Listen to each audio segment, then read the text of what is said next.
Salut à tous, on se retrouve pour une vidéo spécialement consacrée à l'actu mercato du Barça. Et là, comme vous le savez, c'est le dernier jour du mercato.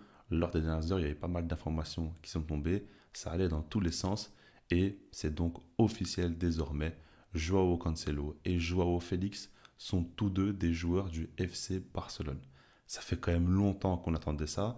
C'est enfin arrivé et on va donc en parler. Je ne vous cache pas que j'en avais un petit peu marre de voir tout le temps les mêmes informations. Donc j'en parlais même plus sur la chaîne, mais là c'est le moment de le faire.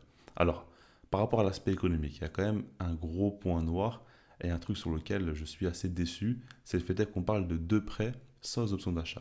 C'est-à-dire que dans un sens, on peut voir ça en se disant que si jamais ces prêts-là ne sont pas concluants, le Barça n'est pas dans une situation compliquée financièrement.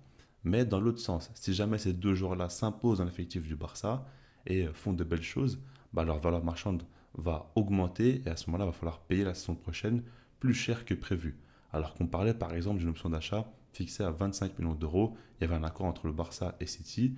Au final, ça ne s'est pas fait à cause du fair play financier de la Liga qui bloque le Barça et par rapport au fait que les Allemands n'ont pas payé le Barça, donc une société qui apportait encore des garanties financières au Barça, ce qui n'a pas été fait et ça a mis le club dans une situation assez complexe. Mais tout ça, ça fait que le Barça ne pourra pas se projeter avec ces joueurs-là. Encore une fois, la saison prochaine, tu vas arriver dans cette situation, tu devras encore négocier si tu veux ces joueurs-là. Et puis surtout, peut-être que Xavi va se dire que vu que ce pas des joueurs qui appartiennent définitivement au Barça, il va peut-être prioriser d'autres joueurs ou quoi. On ne sait pas ce qui va se passer, mais en tout cas, ça me déplaît fortement. En dehors de ça, sur l'aspect sportif, évidemment, le Barça se renforce grandement et a deux joueurs de grande qualité. Bon, Cancelo, on en a déjà parlé énormément de fois. Comme vous savez, que ce soit en tant que latéral droit, en tant que latéral gauche, que ce soit dans un rôle où il va devenir ailier, dans un rôle où il va devenir un milieu de terrain, tout ce que vous voulez, il va forcément apporter énormément à cette équipe-là. Ensuite, par rapport à Joao Félix, là, c'est un cas à part et par rapport à ce joueur, déjà, il y aura de la place. Ça, c'est quand même important de le dire. Ansu Fati est parti. Abdé, on parle du fait qu'il pourrait aussi partir dans les dernières heures. On verra comment ça va se passer. Mais en tout cas, il aura de la place. Il aura certainement du temps de jeu. Et c'est un joueur qui vit des moments compliqués avec son club Atlético Madrid. Et il a de quoi se relancer dans un club qu'il apprécie énormément et avec un style de jeu qui lui correspond. Donc c'est vraiment le moment pour lui de relancer sa carrière, il le sait très bien. Donc je m'attends à avoir un joueur ultra motivé et surtout que on parle d'un joueur qui a un profil qui correspond bien aux besoins offensifs du Barça.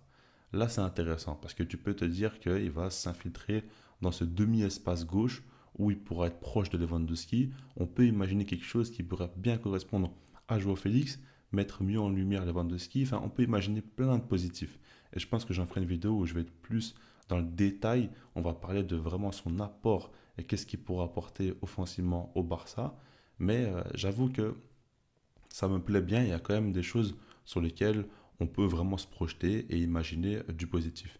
Maintenant, Joao Félix, quand on regarde plus globalement, ça reste un joueur qui a, on va dire, tout pour réussir au Barça. Enfin, dans ses qualités footballistiques en tout cas, parce que tout ce qui est mental, etc., c'est encore un autre point, mais par rapport à ses qualités sur le terrain, c'est sûr que c'est un joueur qui a ce toucher de balle, qui a cette facilité à dribbler, qui peut être dangereux dans n'importe quelle zone du terrain. C'est pas un gars forcément qui a besoin d'être bien positionné, il faut surtout un système qui lui correspond, des coéquipiers autour pour qui il pourra combiner avec, et c'est un gars qui normalement, balle au pied, peut tout le temps faire des différences.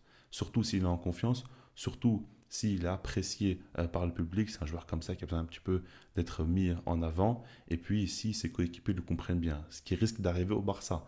Donc on peut voir de belles séquences avec un joueur comme ça et de belles combinaisons. Puis surtout, tu as enfin peut-être un troisième attaquant dans la compo de base de Xavi, ce qu'on demande à un jeu plus offensif et moins dans l'aspect où Xavi veut contrôler ses rencontres.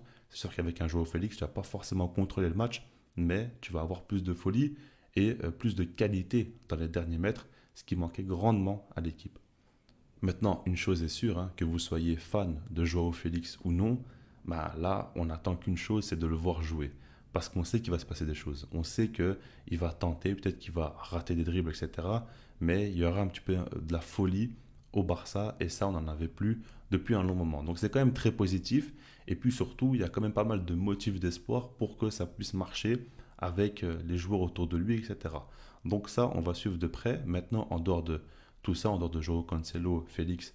Donc deux Joao, deux joueurs portugais qui arrivent au Barça, destin lié. Ça, c'est quand même une belle histoire. Mais en dehors de ça, on a aussi le cas d'Eric Garcia. Alors là, on parle d'un joueur d'un tout autre calibre. Mais par rapport à lui, il y a quand même une bonne nouvelle, hein, c'est qu'il est parti en prêt du côté de Gérone. Et pour moi, c'est une bonne chose dans le sens où il n'a plus du tout la confiance de Xavi. Il joue plus du tout et ça reste quand même un jeune joueur. Et les jeunes joueurs ont toujours besoin de temps de jeu. Et par rapport à ça, bah, c'est un actif qui perd énormément la valeur au sein du Barça. Et puis, ça reste quand même un gars, en dehors de l'aspect économique, qui a toujours été à l'écoute du club, qui n'a jamais fait de problème. Il a accepté d'être sur le banc, d'avoir un rôle plus que secondaire. Ça reste quand même respectueux, respectable surtout. Et par rapport à ça, j'espère pour lui qu'il va se relancer tout simplement en Espagne, montrer de belles choses. Dans le cas où vraiment ça marche, bah, c'est que du positif. Parce que soit le Barça va le vendre et à ce moment-là, ce sera que du bénéfice, hein. Rappelez-vous qu'il est arrivé librement. Donc une vente d'Eric Garcia ferait beaucoup de bien au compte du Barça. Et puis en dehors de ça, si jamais vraiment il fait de très belles choses, bah, il reviendrait pour avoir du temps de jeu. Même si je ne vous cache pas que j'ai beaucoup de mal à y croire. Moi, j'espère vraiment que ce prêt-là va lui permettre de jouer son football, de montrer ses qualités et d'ensuite trouver un club qui lui correspondra mieux la saison prochaine parce que personnellement je n'y crois plus du tout. Peut-être que je me trompe, hein. En tout cas de ce que j'ai vu, pour moi c'est suffisant. Eric Garcia n'est pas un gars qui a le niveau pour réussir au FC Barcelone. Malgré tout, ça reste quand même un joueur très respectable et qui n'a jamais fait de problème. Ça, il faut quand même le prendre en compte. Il a toujours voulu aider le club du mieux possible. C'est ce qu'il a fait jusqu'à présent. Donc, ça, il faut le respecter. Mais voilà. Par rapport au mercato du Barça, il peut encore se passer quelques petites choses dans les toutes dernières minutes, etc. Mais pour l'instant, on a eu le plus gros avec Joao Cancelo, Joao Félix. Là, maintenant, Eric Garcia, c'est un petit peu du bonus. Mais ça reste quand même quelque chose dont il faut en parler. Et donc, voilà. Je reste là-dessus. Puis, sinon, moi, je vous dis peace.